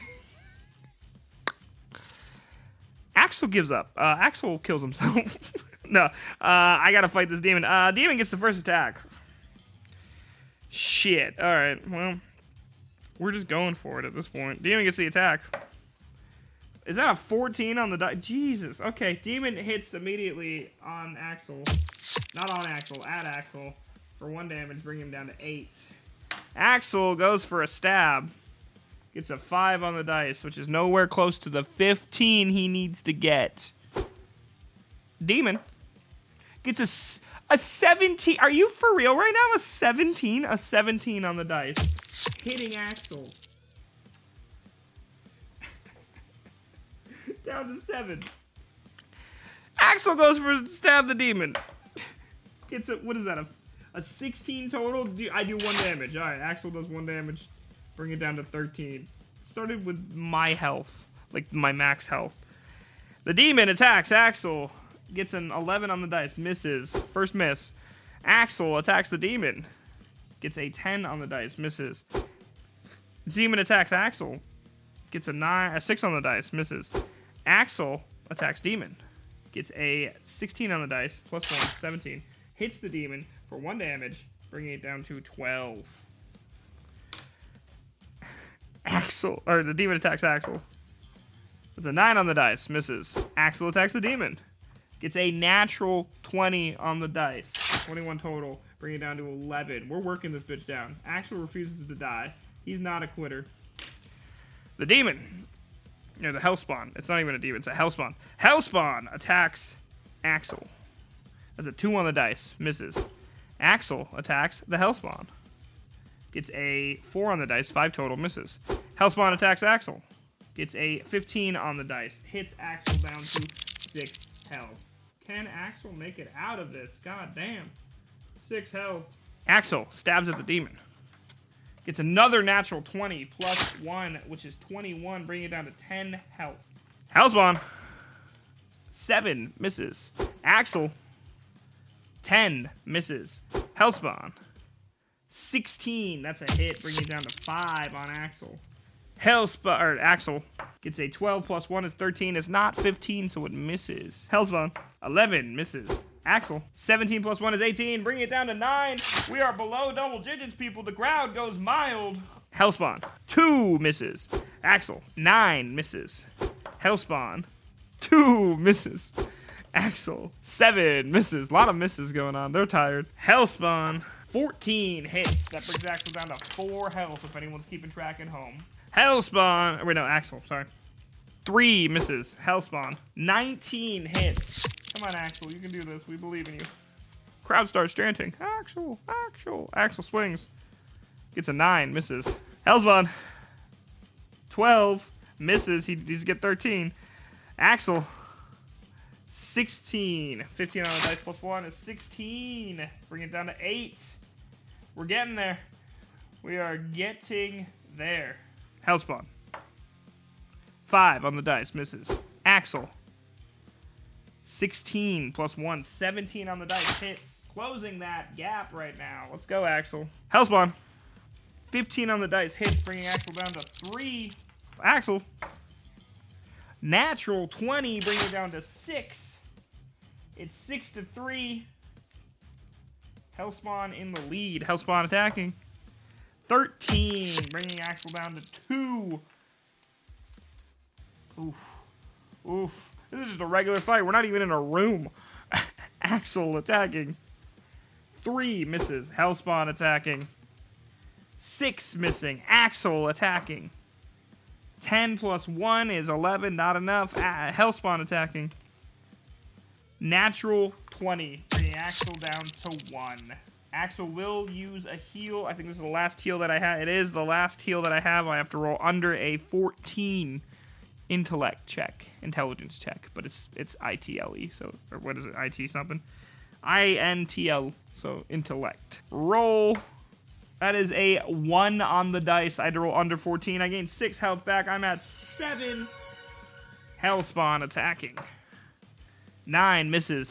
So just so we're on the same page, the green clay cakes Axel's body as he looks slightly, and by slightly I literally mean 1 physical health point better than this Hellspawn as he comes in for another swing. 5 misses. 6 total. Hellspawn. 7 misses. Axel. 17, making the gap even further as it falls to 5 hit points. Hellspawn. 10 misses. Axel. 10 misses. Hellspawn. 13 hits, bringing me down to 6 hit points. There is no more healing besides joints out of combat. Axel, 3 misses. Hellspawn, 13 hits. 4 points. They were even. They were matched up. It's down to Axel at 4, Hellspawn at 5. Axel. 5, 6 total misses. Hellspawn. 8 misses. Axel. 17, 18 total. Evening the scoreboard, 4-4. Anybody's game here, folks. Hellspawn. 12, barely missing Axel. Axel. 12 plus 1 equals 13, which is still less than 15, so misses. Hellspawn. 2 misses. Axel. 14 plus 1 is 15, which does hit. Widening the gap once again, putting Axel in the lead with a Hellspawn at 3 HP. Axel. Wait, no. Hellspawn. 19 hits, evening the scoreboard overall at 3 hit points. Axel. 6 misses. Hellspawn. 18 hits, putting Axel at 2 hit points. Hellspawn at 3. God damn. Axel. 7 misses. Hellspawn. 17, hitting Axel down to 1. Axel, he doesn't really have any other options. He used his healing, he used his roar, he used his slime. He can't heal with the joints. The only thing he has left to do is his explosion technique. And there's a chance that this kills him, just to be clear. It can only be safely used once, and he used it. For the remaining 2 uses, a vague stat check must be used to save your life. Roll 1d20. You die if your roll is equal to or lower than your base big stat, which is 9. Okay. Axel, running out of options, his trusty soul knife failing him, realizes that the only option that he has to defeat this horrible beast from hell is to try to explode. I gotta do a vig roll, and I gotta get under 9. Which shouldn't be a problem, based on how I've been rolling the entire game. That is a 5 on the dice. So, Axel looks at him and says, "Listen, buddy, it's me or..." and explodes. Again, his bones becoming demonic shrapnel, spearing this Hellspawn entity, its arachnid body, reeling backwards from the explosion and falling to the ground, taking 8 damage, which puts it at -5. It only had 3 health left. And after what seems like too long, his body reconstitutes itself, putting itself back together. And he says, "Me." And looks over his fallen foe with satisfaction. Axel, very barely, killing the Hellspawn at the cost of almost his life. How much XP do I get for that? It should be like, it's 55. That is the largest enemy you can face that's like just on the random enemy table. So 165 plus 55. Someone do some math. I'm going to do it, but I'm going to pretend like I did it myself and didn't use a calculator. So the answer is 220, which I of course knew without having to use any kind of device or anything. 220. I'm an expert at math. To get to level 2, I'm at level 0. To get to level 1, I have to get to 301. And then I get some upgrades. Yeah, so that's crazy. Oh, I wasn't even supposed to... Okay, so I just realized. I wasn't even supposed to learn level 4 or 5 spells. But it's okay, because the spell that I got, I couldn't even use. I just found it. It says right here, chance to learn a new spell level 4 or 5. When you get to level 4 or 5, you get to roll... to learn a 4 or 5 spell. And I did it wrong anyways. And I rolled a 4 or 5 spell anyways, and I didn't get it. So it doesn't matter. It doesn't matter either way. It still ended up playing out exactly the same.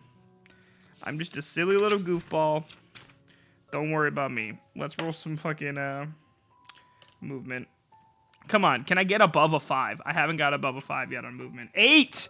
Fucking finally. Hold on, let's see what we can do. 1, 2, 3, 4, 5, 6, 7, 8. Nope. 1, 2, 3, 4, 5, 6, 7, 8. I mean, I feel like I'd be touching it. I'd be touching the statue. Right? If I go 1, 2, 3, 4, 5, 6, 7, 8. No, I would not. If I go here, that's not touch. Fuck. Okay. We're going to go there. And we're going to risk it for the biscuit. I forgot to roll for healing. This is going to kill me because I forgot to roll for healing. I got caught up in the other thing. I'm retconning. I'm retconning on that one. I'm the DM and the player. I would have said healing. I definitely meant to heal before I moved. Just so we're on the same point. I got caught up in the looking up other stuff. As a player, I would have done that. So I'm going to use my joint. And if you hate me for it, you can say something now. But I definitely would have healed because I was at 1 HP. And if I want to continue playing the game, that's literally the only way that I can. So I did that. Just out of self-interest, I would have done that. Let's see what the joint stuff. If I smoke 2 joints, I get -1 agility on stat roll. So -1 agile stat rolls. That sucks. Okay, well, that really sucks. And now we're gonna roll to see if we encounter something. Please, God, no. 5. That's 1 person or 2 people. 5 is 1 enemy. Okay. Well, an enemy appears. What appears, Sean? A 6. I make it to the fountain, pretty much. And the vampire junior from before that I told to fuck off comes back and says, "Hey, it's my turn, buckaroo." I'm definitely just going to try to ignore him and continue on my way. I get -1 to this roll because I smoked 2 joints now. I'm too high, guys. I got a 12, which normally would match, but because I smoked 2 joints, don't do drugs, kids, I got an 11, and I have to fight this motherfucker. So this motherfucker wants to fight. Let's fight. He attacks me. A 5 does not hit. I swing my knife at him. A 9 does hit. No, wait, 12. Shit. Fuck. Wait, no. Does it? Yeah, it doesn't hit. I'm bad at math. He attacks me. A 17 does hit, bringing me down to 13 total health. I don't feel it, though, because I'm so high. I swing my cool knife at him with a 12, which matches, and I deal 1 damage, bringing him down to 7 health. He says, I knew I shouldn't have taken this fight, and I said, yeah, you shouldn't have, as he swings at me with a 12, missing. And I swing my knife at him with a 13, 14 total, hitting for 6 health. Well, for 1 health, bringing him down to 6. He swings at me for 16, hitting me. I'm down to 12. I swing at him. That was a 16 plus 1 is 17. Dealing 1 damage, bring him down to 5 health. A lot of erasing in this game. If you're a quick mather. Attack from him 18 hits me, down to 11 health total. Dude, I'm starting to like not be able to see my health because there's so much erasing. It's like dark as hell. 11 total. Tagging him. 13 hits, 14 total. Bring him down to 4 health. Take that, mister. He attacks me. And 11 misses. I attack him. A 13 hits. Bring him down to 3 health. I hope I get a better weapon at some point. I keep breaking my pencil. I don't know if you can hear that. That's a 3 health total. He attacks me. That's a 17, which hits, bringing me down to 10 health total. I'm gonna smoke all the joints if I have to. I'm staying alive. I'm staying fully alive through this. You can't stop me. Be high as a kite. I attack. 16 total, dealing 1 damage. He attacks me. 9 misses. I attack him. 18, 19 total. Down to 1 health. It's just tit for tat. We're just swinging at each other like a terrible RPG, or like a terrible RPG, like a terrible like turn-based RPG. We're like and you're just staring at each other in between. He attacks me. 9 misses. I attack him. 14, 15 total, killing him. A sick blow across the neck. Blood spurts into the fountain. It's cool as hell. He is dead. And I say, you should have stayed in school, kid. Because he's only a junior. You guys get it? How much XP do I get? 25. I was at 220. That brings me to 245. I'm going to use my movement here. 5, shit. Okay. I have to make a choice. I can either go into that room right there, or I can investigate the fountain. Let's go into the room. 1, 2, 3, 4, 5. Yeah. All right. We are in room, what is that, 5? V is for 5, I'm pretty sure. My favorite movie is V for Vendetta. I should know this. Mr. Burbill's office. Kyle Burbill is Star Valley's guidance counselor. You don't know much about him because of your outsider status and no obvious needs for guidance, academic or otherwise. Besides, it's pretty well known amongst faculty, staff, and students that you walk a solitary path. Entering his office is a new experience. An ornately carved mahogany desk and leather chair are situated in the back of the room. A turned-off computer screen, various student records, and a small tin of mints rest neatly on the desk. You walk behind the desk and examine Burbill's library. Teenage development psychology books and journals make up the majority of his reading. You smirk while flipping through Black Smoke, White Lies, Observation on Smokable Narcotics Used by Teens by Dr. Hamlin S. Slim, Ph.D. Surprisingly enough, fairly accurate depiction are present. You return the book and begin to leave when the computer screen flicks on with a loud hum. You walk back to the desk and see the screen flip between blue and black with the occasional white lines crossing it. It finally rests on a deep blue hue as a pixelated green face emerges. The face is androgynous, with closed eyes and mouth. With another deep hum, its eyes jolt open and look at you. "Sit down," it commands in a metallic voice. Burbill's leather chair comes from behind you to make you lose balance. You fall into the chair as it rolls you to the desk. You are tightly pinned between the desk chair and the digital face in front of your own. "I am Nazaj, .06 Lop, a digital specter possessing this mechanical host. My main objective is to stop your investigation and absorb your occult power. Prepare for assimilation." Nazez's eyes close while a coaxial cable breaks from a nearby Wi-Fi modem.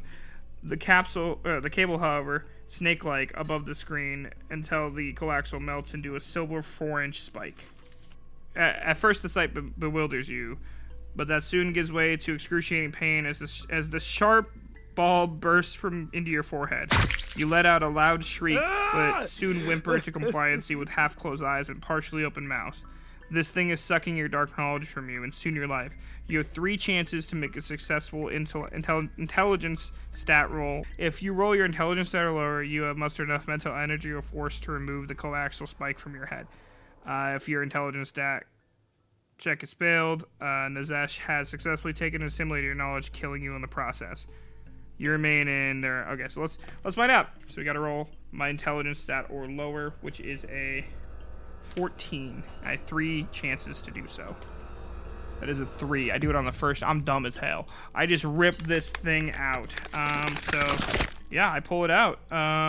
That's it. I defeat it. The cracked screen flashes and sputters while Nazesh .06 Lalop's fractured face. Its grasp on you weakens and enables you to roll back from the desk. You stand and spit on the baffled Spectre's bitches as it stares blankly back at you. For yours victory, it stammers. Nazesh's mouth opens as Willie spills out a single key with an attached keychain. The key gradually punctures the screen, and in a weirdly wet mess, dribbles onto the desk. It gasps before it freezes on the screen. Key in hand, you leave Barbell's office with white-hot sparks continuing shooting from the computer desk. You look at the chain, and etched it says janitor's closet. Continue your journey.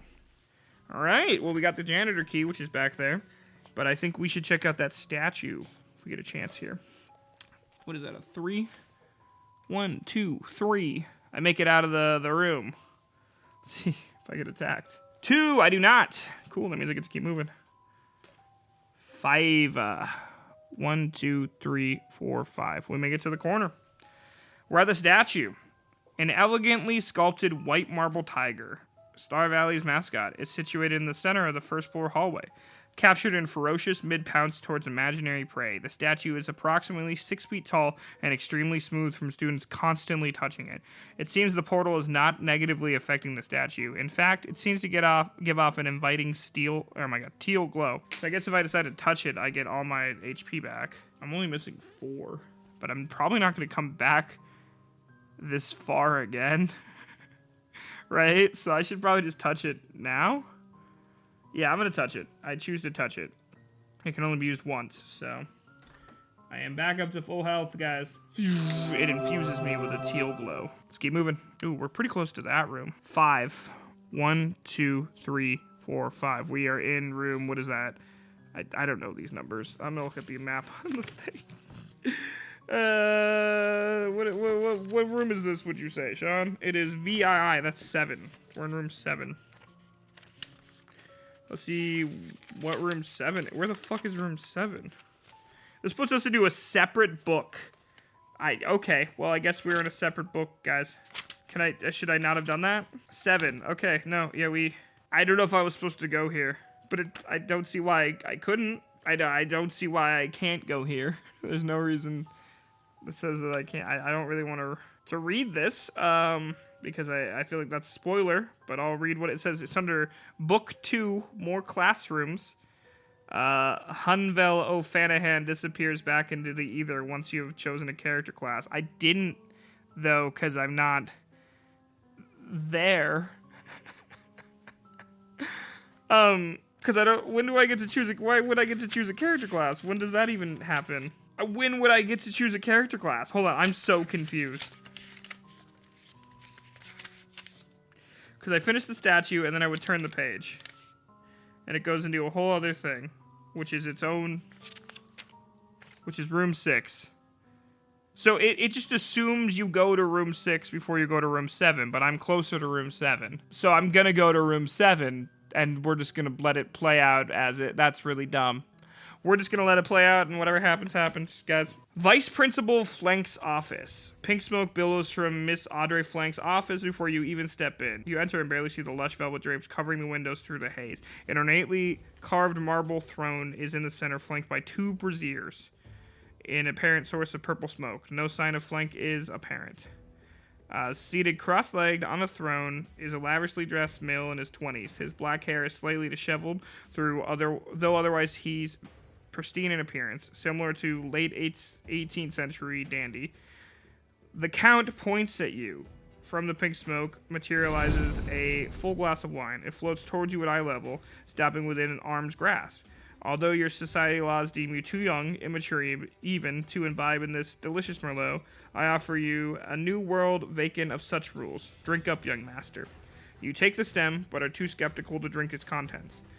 Von Schummel notes your doubt and lets out a heavy sigh. Snubbing my peace offer. Fine, I implore you, please, stop your senseless fighting against the XOFL Zoful. Their victory is imminent, and the reign will ensure a better life for all humans. And it starts with their enslavement. You know better than most, the majority are not worth saving. But those who understand magic will be spared. revered even, amongst the Zophol upper echelon. I come as an emissary with a generous proposal from their high council. It has been decided that you shall be given a modest estate on the Zophol dream realm. Also, you will command an order of their finest warlocks who will share their knowledge with you.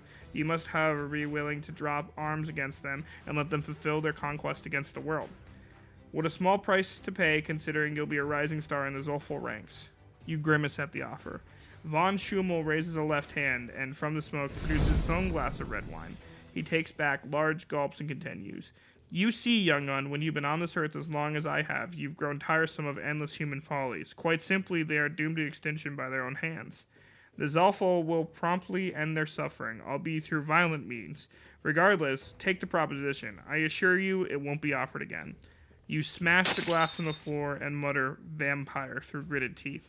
Oh, no, that would be someone else. I'm a mystic, much like yourself, whose endless occultist toils have granted me power of immortality.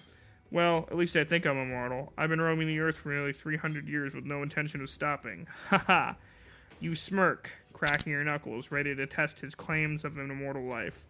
A melee, as it muses von Schummel, running his fingers through his hair. Come then, and perish like the countless before you.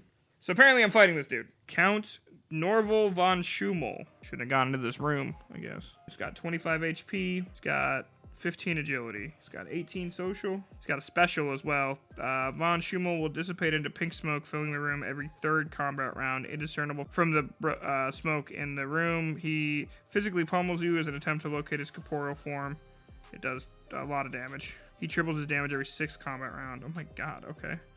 That sucks for me, I guess. How does conversating work? I need to know if it's worth it for me to try to even attempt this. No initiative rolls required. Roll 1d20. If your roll is equal to or higher than the enemy's social skill, you successfully engage in conversation. So, his is 18. So I'd have to roll above an 18 to even conversate with him, or I can just try to fight him. I feel like it's worth it to try. You know? Just like to see what happens. So I'm gonna go for the conversate. I gotta roll. Do I get any bonus? I don't get any bonuses. I get a, what was it, a -2? No, I get no minuses to conversate. I smoked joint, so I'm just trying to know what I did.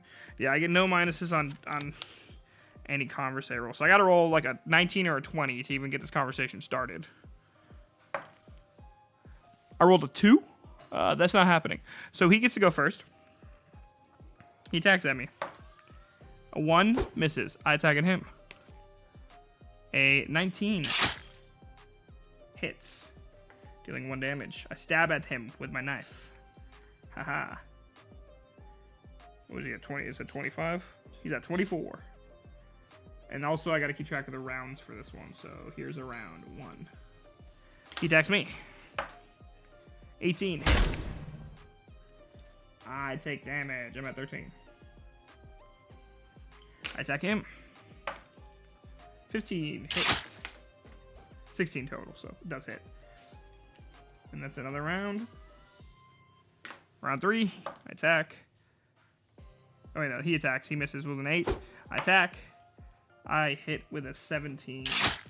Alright, and that is the 3rd round. And then on the 3rd round, smoke fills the room every 3rd combat round. Indiscernible. He physically pummels you. So if he hits this time, he would do 4 damage instead of 1. I just hit him, so it's his turn. He misses with a 10. So we're good. I attack him. 11, 12 total miss. That's round 4, sorry. His attack, round 5, 14 does hit for 1, which puts me at 12. I attack him. For 12 total miss. That's round 5. This is round 6. His attack. Wait, no, this is round 5. So this is 4 misses. I attack him. 7 misses. Now we're on 6. So now it triples every 3 rounds. So 12 if he hits here. I die if he hits here. Guys, he got a 19. Yeah, so is able to triple his damage every 6th round. This is the 6th round. He hits. It does 12 damage. Instantly killing me. In a crowd of pink smoke. I die in this room to what was his name? Norval von Schumel unfortunately kills our hero Axel. He gets pummeled to death in a room full of pink smoke while attempting to make his way through his high school and save what sounds like some kind of alien invasion, prevent that. So you can grieve him in your own way. I'm going to grieve him by drinking the rest of my beer and eating some dinner with my family. Thank you for joining me on this episode of Valorbound. Again, this was Mystic Punks. Is a solo RPG. Give it a run. It's really interesting. I'm not a fan of how grindy the mechanics were, but it was pretty fun overall. The narrative is fun, and I like the storytelling and the idea that you're just like an occultic punk. Very fun. I'll probably play this again on my own. So, Valorbound is a Lost Cause media production, and I'm Sean. I'll catch you guys next time. Bye.